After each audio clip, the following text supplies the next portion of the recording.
Surprise! Most of you probably didn't know about this, but there is yet another mistake added to the TopherParkerCars fleet.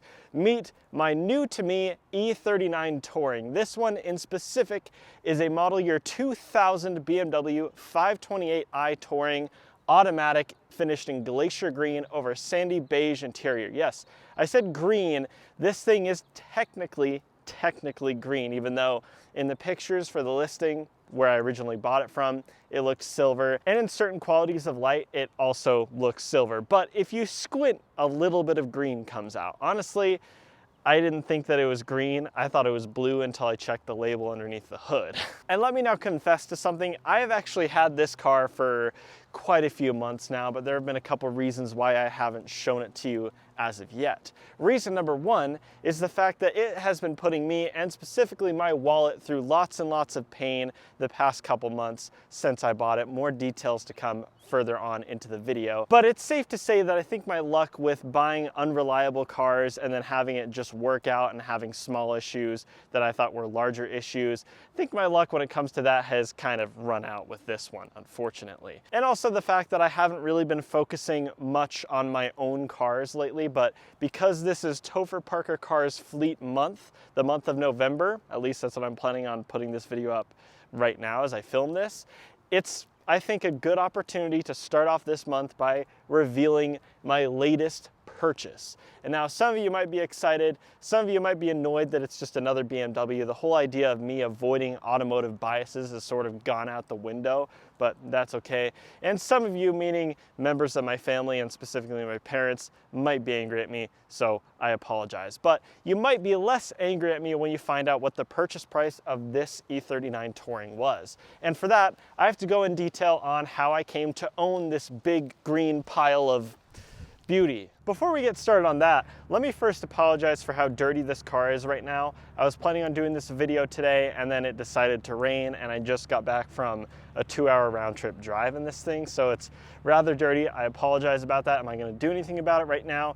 Absolutely not, because I don't have the time. And moving past that, let's talk about my background, why I would want to purchase a car like this. I happen to actually grow up in the back seat of an E39. My dad, for basically my entire life, up until I was around 17, had an E39 1997, I believe it was, 540i, all the options ticked, and a 6-speed manual transmission. It took me a number of years before I realized just how cool that car was. And when I first drove it at the age of 16, it was the most amazing thing ever. I loved how the clutch felt, the shifter, the torque and power from that amazing M62 V8, and the build quality inside and out. I absolutely fell in love with that car. When I was 17 years old, that car meant a sad end. My dad was getting on the highway. He was on a highway on-ramp. The traffic built up. He stopped, and then a Jeep a couple cars behind him wasn't paying attention as flies attacked me, rear-ended the car behind him, which hit him, and then he hit the car in front, which unfortunately totaled my dad's 540i. Now, he has since replaced it with a 2014 M6 Ground Coupe, so he doesn't really miss that car as much as I do. But ever since I drove that E39, I really got an appreciation for how that car drove, and ever since, I have always wanted an E39.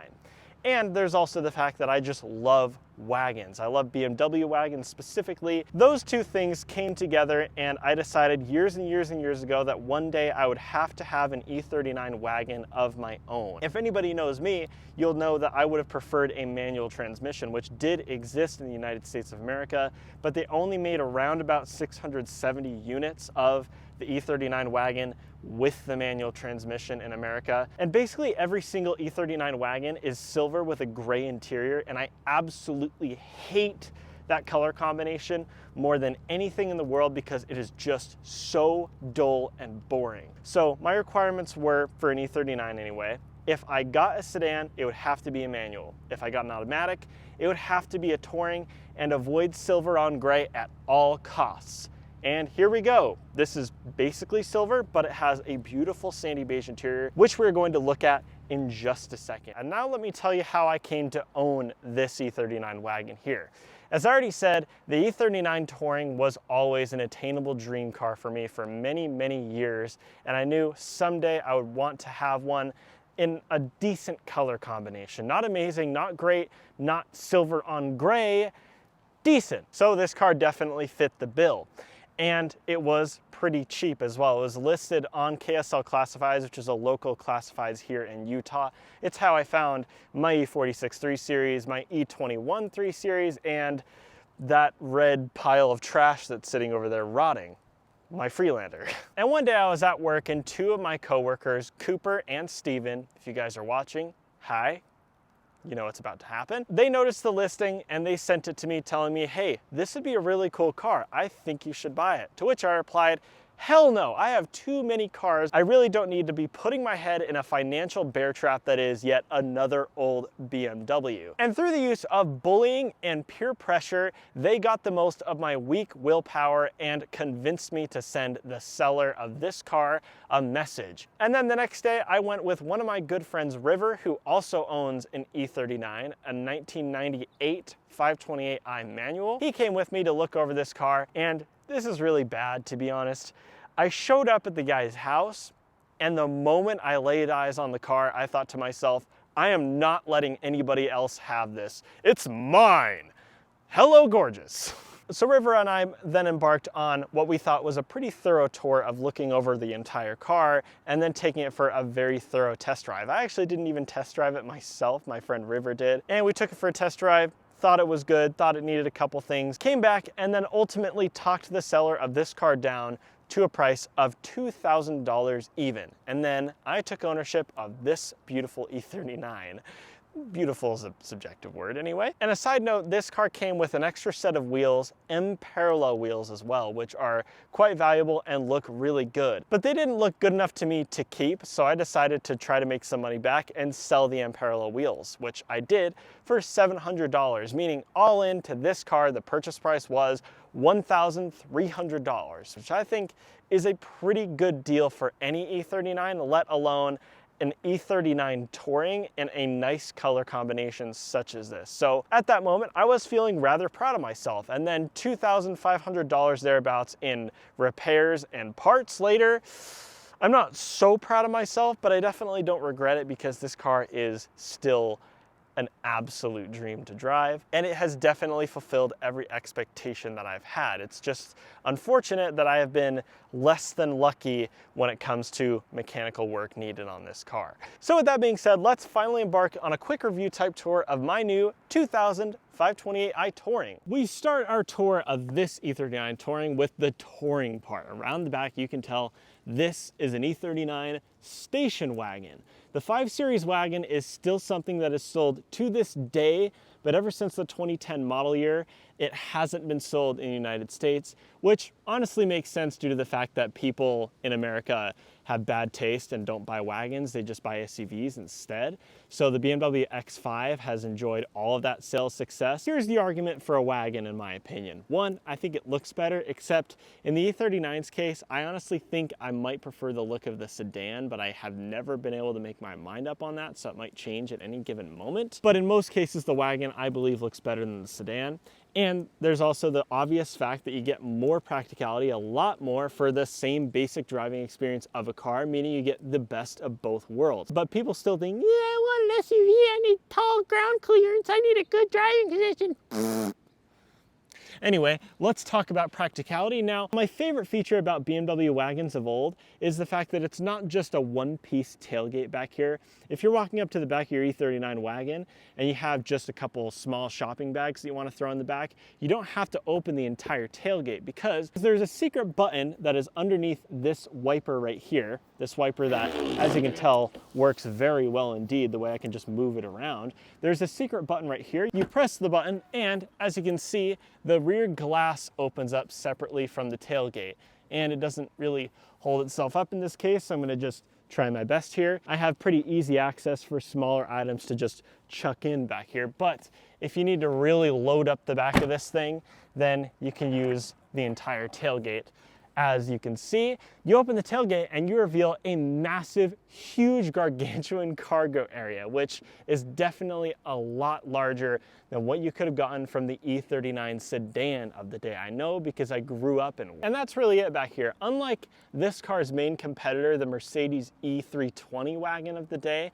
this does not offer a rear-facing third row of seats, which is kind of sad, but we'll forgive it anyway. And you might be wondering, we're at the back of an old BMW. Where would the toolkit be on the wagon? There still is a toolkit. It's mounted in the tailgate itself. It's unfortunately, though, not as intuitive and well thought out as the toolkit that was in the sedan, because when you fold it down, it basically just dumps all your tools out onto the road, whereas in the sedan, it would lay your tools perfectly level with the road. That is basically the only downside when it comes to choosing the wagon over the sedan back here, in my opinion. And then looking forward, you can see I've got my cargo cover there. It's folded up, and this car came with a dog net as well, which I think is really cool.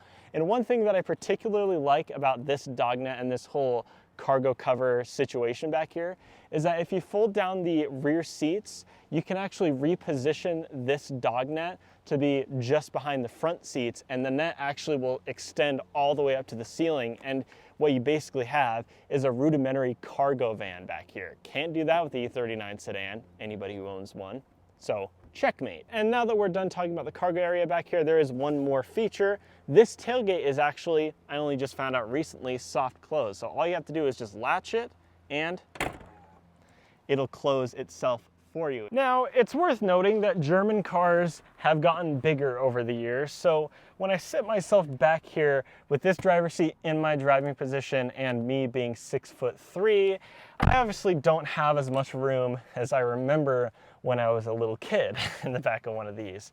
This seat is moved pretty much all the way back, meaning that I have basically no leg room. I do have a little bit of foot room, and I have, thanks to the fact that this is a wagon, about 1 millimeter of headroom, which is better than nothing, I suppose. And yeah, it's not super big back here, but that's kind of what you can expect. I'm pretty tall, like I said, so I don't think it's a big deal. It's got just enough room for normal sized people back here for long journeys, and I think it's totally definitely passable. Now, the one thing that I really, really love about the E39 is the build quality on the interior. I also own a late 90s, early 2000s BMW, a 3 Series. I've had an 05 325 Xi for over 6 years now, and I can confidently tell you that the difference in quality between the E46 and my E39 is so substantial it makes the E46 look like they didn't even try. For instance, every time I open the door or shut the door, it's got that old bank vault feeling that you would want from an old, well-built German car. Let me just let you listen to this again. Open the door, and then slam it shut. It's just got this substantial feel to it every time you open the door or shut the door in this car, meaning every time you get in and out. It is so satisfying. That feeling, you really have to be here and experience it yourself to understand. Just trust me and know that this build quality on the interior is just amazing. And we'll continue to talk about that in the front seat. Okay, up front, I have quite a bit more room than I did back there, of course. Let's just feel that bank vault feeling when we shut the door. God, I don't know if it's translating very well to the video itself, but just, it's so nice. And I think that's a really good idea for a car manufacturer, to make the feeling of opening and shutting the door just amazing and super high quality, because it's the first thing that you do when you get in the car. And when that first thing you do makes a great impression upon you, then the rest of the experience is bound to be pretty nice as well. Also, there are a couple things that this car has that I have never had before in a car, namely an electronically adjustable steering column. I know, pretty bougie. Let's just start the car up. And I also have an electronic headrest control right there that's supposed to be working, but it's broken. So it does work on this side, I'm pretty sure. And looking around, you have the basic E39 setup. You have a 4-spoke steering wheel that is way, way, way too big, but honestly, I've gotten used to it, and I think I might prefer it over any other steering wheel that was offered in the E39, especially that M Sport wheel that I really don't like. It's just awful looking. This one has just that business feel to it. You just feel as you're holding this that you are a successful person. Maybe it's just the fact that every time I touch this wheel, I connect to all the original owners of E39s and E38s who were successful people. And even though this car is 25 years old and I only paid basically $1,300 for it, it still makes me feel like I have completely made it in life, which is cool. But let's come back to the quality in here. You have this door panel made of really sturdy, nice material. It's also in 3 different tones of sandy beige, which I think is really cool. You have this gold trim, which is also on the back doors, as well as the fact that it wraps around the entire dashboard, is also here on the center console area, and is on top of the shifter. The whole color of this interior, the whole spec of this interior, I think is awesome, absolutely beautiful. And I wouldn't have an E39 any other way after being in this one. This is just the cream of the crop, in my opinion, the best trim that you could get, at least that wasn't individual in one of these cars. And then we'll talk about the center. This center armrest doesn't actually open, but you can slide it forward and back just like that for added comfort, I suppose. I would have liked for it to open instead, but you know. And then forward from that, you have a little garage door style storage area right here. I remember playing with this when I was a little kid in my dad's E39. And then you have this amazing ashtray forward from that opens as you'd expect when you press this little plastic tab right here, but it also raises the ashtray up and delivers it to you, just to add to that luxury experience a little bit more. And then as you can see, this car has the 5-speed automatic transmission. It was available with a 5-speed manual in the 528 in the early years, but again, they made so few of them that I basically didn't bother waiting for one. An automatic is fine. And to be honest, this is my only functioning automatic car in my fleet. So if I want something just to drive into rush hour traffic or just to relax in, then this automatic transmission is pretty good for that. It's pretty smooth, it shifts well, I can't really complain. But if it ever does explode, I promise right now on video to replace it with a full manual swap. But hopefully that doesn't happen anytime soon. And then we'll come to the radio, which is just a fairly basic BMW radio of the day. There was an option to have a pre-ventilation thing that you could program. Basically, you could set a time and then the car would start blowing air in the interior to make it a little less stuffy if you got in the car in the summer. Unfortunately, this car does not have that. It would have been a really cool feature to have. You'd basically just have a basic radio setup, and if you want more controls and the cassette player, all you have to do is press this plastic tab right here, and this secret panel opens up to reveal the cassette deck and a couple of audio controls, as well as the words BMW Business to make you feel that much more official about the fact that you bought this car for $1,300. Also, this panel right here opens and closes so well. It's like perfect. It's just got this really nice click to it. Just great. Again, coming down to quality, every sense that you get in here, that is touch, smell, and what you hear, everything is absolutely perfect. This turn signal, even though like I said, it is way too fast, has a really nice sound to it, and the turn signal stock as well is just the best quality ever. Anybody who knows early 2000s BMWs knows what I'm talking about, as well as the wiper stock, which feels great, and every switch, every button that you press feels amazing. Everything is of the highest quality in the interior of the E39, except the cup holders. Now you get the sense that when they were developing the E39 back in the day, they spent all of the money that they were allowed to on making the interior as nice as possible. And right before it went on sale, after they had spent every single Deutschmark that they had left, somebody thought to themselves, "Oh Scheiße, we forgot the cup holder!" And then they threw in this plastic piece of trash. This flimsy cup holder right here, only one of which is actually functioning at the moment. And when I say functioning, it is a very loose sense of the term functioning. As you can see, it's very plasticky, very bad quality. I get the sense that I wouldn't have to try very hard at all to just break it off. It doesn't actually do a good job of holding the drinks anyways. And if it fails at holding the drinks and your drink spills, what does it spill on? The radio controls and the climate controls. Now again, they put everything else into making this interior absolutely perfect. I can't complain about anything on this interior at all. Everything is of the best quality. Everything feels, looks, sounds, smells amazing up here. Everything is absolutely perfect. and the cup holders are just diabolical and unacceptable. They're so bad. There is a popular modification that you can make to your E39, which has already been done to this one, which is a cup holder attachment. Now this doesn't have any tabs, so this cup holder itself isn't going to be very good, but fits perfectly right there, and it does a much better job of not breaking if you look at it funny. So that's what we have in this car, and if you want to use cup holders, this is basically your best bet. But if you're going to drive around an E39 with drinks, an E39 probably isn't the car for you. Underneath the hood of my E39, as I've touched on, it is an early pre-LCI E39, meaning that it has the M52, an earlier version of the straight six that was offered in the later E39s and my E46 3 Series. It was called the M54. Basically, this is the M52 B28 engine. It is a 2.8 liter six cylinder that develops around about 190 horsepower, which in a car this size is certainly not an amazing amount, but I think it's definitely enough. My purpose for this car is just a comfortable cruiser daily driver station wagon, so I didn't really need all that power. I more just want something smooth and something reliable that doesn't do terrible on gas. And to that end, this engine does a much better job than the other engine that was offered in the E39. Basically, what you have to know is for the early E39s in the United States, you had the choice of two powertrains, the 528 like this car, which had the 2.8 liter M52 six cylinder, or the 540, which had the 4.4 liter M62 V8 if you wanted the most power.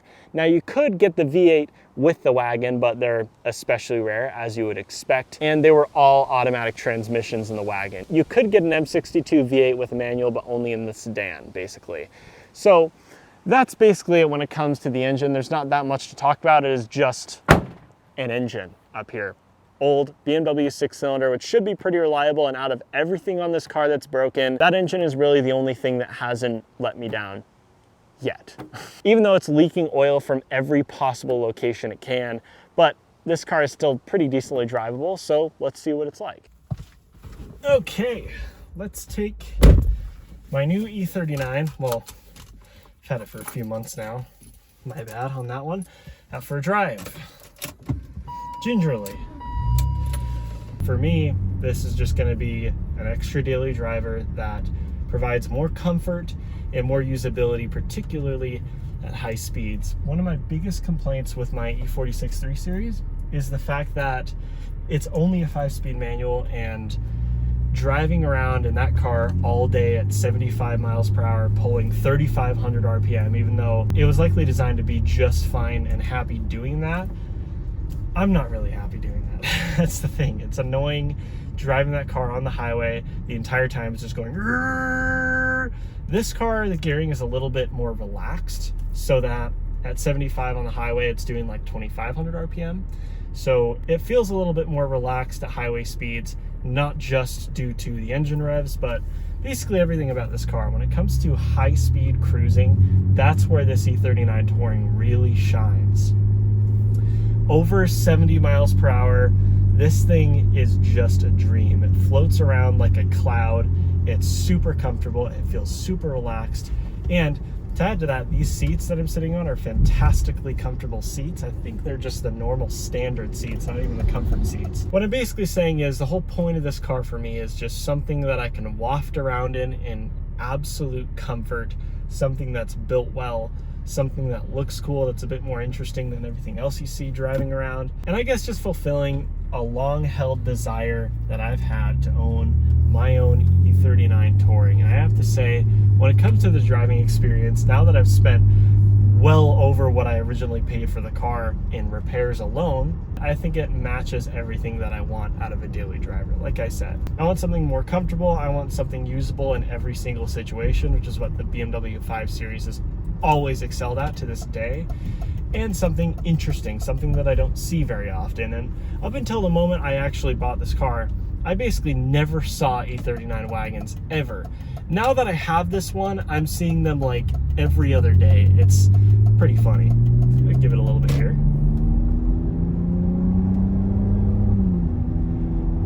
One thing that I forgot to mention, it has an aftermarket exhaust, which if you know me, you know I'm not really particularly a fan of something like that. It's not super loud, but it is a little bit drony and annoying. And in this car, I want it to be comfortable and quiet and relaxing to drive.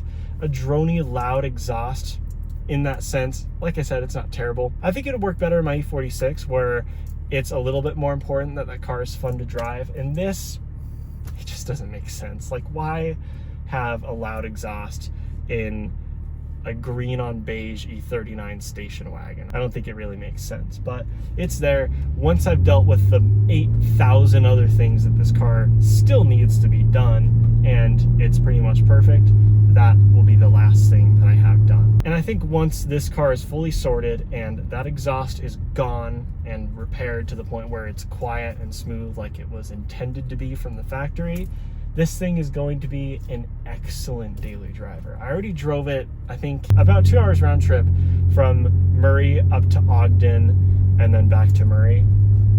And it just did phenomenally well. It was so relaxing, so comfortable.